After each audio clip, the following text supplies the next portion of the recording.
Patrick Cohen. Bonjour Philippe Vandel. Bonjour Patrick, bonjour Julie. L'infomédia du jour. Le feuilleton Mercato après Camille Combal qui va quitter le groupe Canal+ pour aller sur TF1 TMC. C'est un autre poids lourd de Touche pas à mon poste qui déserte l'émission. Julien Courbet annoncé sur M6 à la rentrée. Je vous lis le communiqué officiel. Le groupe M6 se réjouit d'annoncer l'arrivée de Courbet-Julien, c'est son nom sur Twitter, à M6 et W9 à la rentrée. Le communiqué a été publié à 18h42, c'est-à-dire pile au milieu de l'émission de Julien Courbet, c'est que de la télé, qui démarre à 17h40. Et justement, on s'est demandé ce qu'il en avait dit.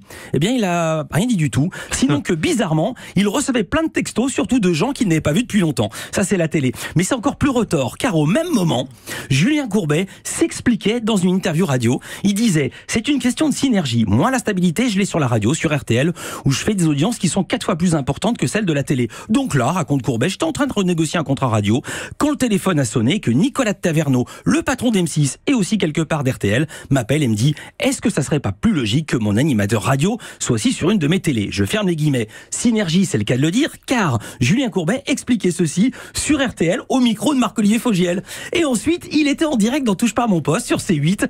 Cyril Hanouna a annoncé la nouvelle avec le sourire et Julien Courbet s'est expliqué morceau choisi. Quand M6 rachète RTL et qu'il m'appelle en me disant bon maintenant il faut re-signer ton contrat avec RTL, mais vieux, on aimerait bien que tu viennes avec nous parce qu'on va faire des synergies, parce que ça sera plus facile de parler de tes émissions d'M6 W9 sur RTL et ça sera plus facile de parler d'RTL sur W9, ça m'a paru logique d'aller là-bas. Et oui, donc c'est logique, il y a de la synergie et également c'est 4 fois plus. Moi j'ai 2 millions de gens qui m'écoutent à la radio. Alors ça marche bien, c'est que de la télé, mais c'est que de la télé, c'est 500 000, donc je peux pas négliger RTL. Ça vous rappelle rien? En gros, peu ou prou, ce qu'il a dit chez Fogiel à 18h40. L'entretien avait été enregistré dans l'après-midi. C'est le début de la synergie. Alors, après Courbet, je vous donne les prochains grands noms sur la liste des courses. Ils sont sur RTL, mais pas encore ou pas sur M6. Stéphane Bern, Christophe Beaugrand, Laurent Ruquier. Sur la 1 et sur la 2, il y a des patrons qui demandent à relire les contrats. 9h30, Village Média. On sera avec Marie Drucker, productrice, qui produit un saisissant documentaire des frères Naudet, Jules et Gédéon Naudet, consacré aux attentats du 13 novembre, notamment le Bataclan, et c'est sur Netflix, et ils ont choisi Village Média pour en parler.